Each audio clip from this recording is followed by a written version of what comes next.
മാമാ hello hello hello. അപ്പൊ നമ്മളിന്ന് ചൂൽന്നൂരാണ് കേട്ടോ വന്നേക്കണത്. ചൂൽന്നൂര് കേട്ടാ മയിൽ സങ്കേതം ഈ സ്ഥലത്താണ് നമ്മൾ വന്നേക്കണത്. ഇതിനകത്ത് എന്താ പരിപാടി എന്ന് അറിയില്ല, നമുക്ക് ജസ്റ്റ് ഒന്ന് പോയി നോക്കേ. ഓക്കെ, അപ്പോൾ നമ്മൾ ചൂൽന്നൂർ കാട്ടിൻ്റെ ഉള്ളിലേക്ക് കയറിക്കൊണ്ടിരിക്കുക കേട്ടോ. അവിടെ മയിലൊക്കെ ഉണ്ടെന്ന് പറഞ്ഞത് മയിൽ സങ്കേതം കുറേ സംഭവത്തിൻ്റെ ഫോട്ടോകളൊക്കെ ഫ്രണ്ടിൽ വെച്ചിട്ടുണ്ട്. അപ്പോൾ എന്താ പോയി നോക്കാമല്ലോ.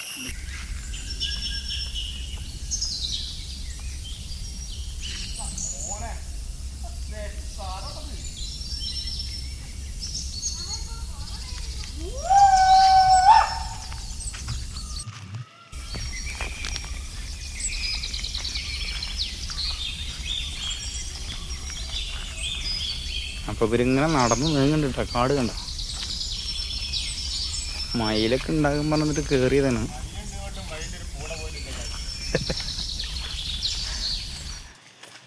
മയിൽ 5 മണിക്ക് ശേഷമാണ് അത്ര കാണാൻ പറ്റുള്ളൂ. ഈ സമയത്തൊന്നും കാണാൻ പറ്റില്ല എന്ന് പറയണം. മഴ വരാനുള്ള നല്ല ചാൻസ് ഉണ്ട് കേട്ടോ.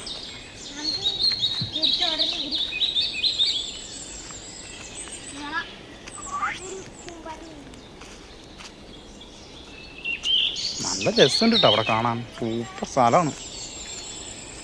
ഡെയിലി പറഞ്ഞ സാധനം ഉണ്ടാവില്ല. ഫുള്ള് നല്ല AC പോലെ ഉണ്ട്. Natural place.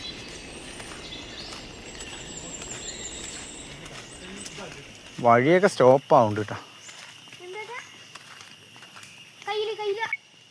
നമ്മളൊരു വഴി കണ്ടുപിടിക്കാൻ നോക്കുകയാണ്. ഇതേ വഴിയുണ്ട്, ഇതേ വഴിയുണ്ട്. ആ നമുക്ക് ഇറക്കി നോക്കാം.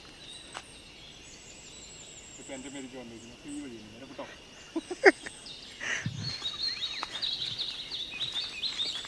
എവിടെ എത്തിയപ്പോൾ മയിലും ഉണ്ടാവില്ല.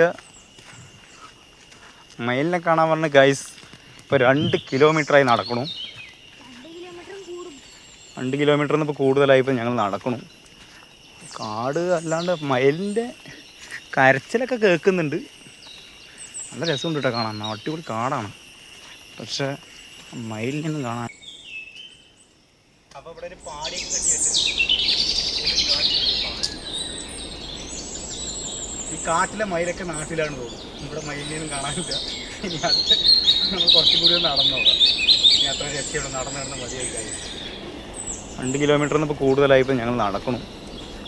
കാട് അല്ലാണ്ട് മയിലിൻ്റെ കരച്ചിലൊക്കെ കേൾക്കുന്നുണ്ട്. നല്ല രസമുണ്ട് കേട്ടോ കാണാൻ.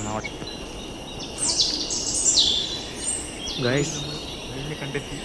ഗൈസ് നമ്മളപ്പോൾ മയിലിനെ കണ്ടുവിട്ടാണ് കേട്ടോ. ഞാൻ സൂമിയുണ്ട്, നിങ്ങൾക്ക് കാണാൻ പറ്റുന്നതെന്ന് അറിയില്ല. ഇപ്പോൾ ചൂൽന്നൂർ മയിൽ സങ്കേതത്തിലാണ് നമ്മൾ നിൽക്കുന്നത്. ആകെ 2 കിലോമീറ്റർ വന്നിട്ട് ഒരു മയിലിനെയാണ് നമ്മൾ ഗൈസ് കണ്ടിരിക്കുന്നത്.